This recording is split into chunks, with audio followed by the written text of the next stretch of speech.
नमस्कार मित्रांनो, Marathi news YouTube चॅनलमध्ये आपल्या सर्वांचं स्वागत आहे। सर्वप्रथम आपण यूट्यूब चॅनलवरती नवीन असाल तर चॅनलला सबस्क्राईब व बाजूच्या बेल आयकॉनला प्रेस करा। सरकारी कर्मचारी तसेच पेन्शनधारकांसाठी आत्ताच्या घडीची सर्वात मोठी आनंदाची अपडेट समोर येत आहे। ती म्हणजे कोरोना कालावधीतील 18 महिने कालावधीतील महागाई भत्ता थकबाकी संदर्भात वन टाइम सेटलमेंट करण्याची चर्चा सध्या प्रसारमाध्यमाच्या माध्यमातून प्रसारित होत आहेत। या संदर्भातील सविस्तर माहिती या व्हिडिओच्या माध्यमातून पुढील प्रमाणे जाणून घेऊयात।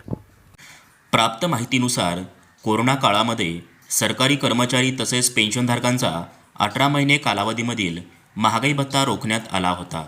सदर कालावधीमध्ये सरकारी कर्मचारी हे कर्तव्यावर कार्यरत होते, परंतु त्या काळात केंद्र सरकारच्या निर्णयानंतर केंद्रीय व राज्य कर्मचाऱ्यांचा महागाई भत्ता रोखण्यात आला होता। सदर 18 महिने काळामधील कोणत्याही प्रकारची महागाई भत्ता वाढ लागू करण्यात आलेली नाही, तर 18 महिने काळानंतर पुढील DA वाढ लागू केली गेली, परंतु त्या दरम्यानच्या कोणताही महागाई भत्ता फरक कर्मचाऱ्यांना अदा करण्यात आला नाही।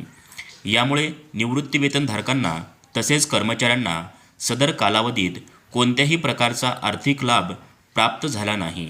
म्हणून सर्वोच्च न्यायालयामध्ये याबाबत अनेक याचिका अद्यापपर्यंत प्रलंबित आहेत।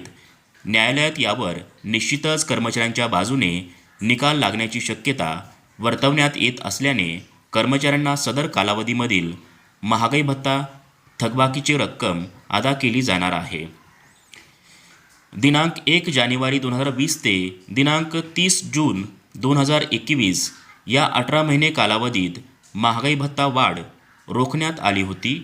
सदर रोखण्यात आलेल्या महागाई भत्ता वाढीच्या बदल्यात वन टाइम सेटलमेंट करून DAमध्ये वाढ करण्याची मागणी कर्मचारी युनियनमार्फत सरकारकडे करण्यात येत आहे।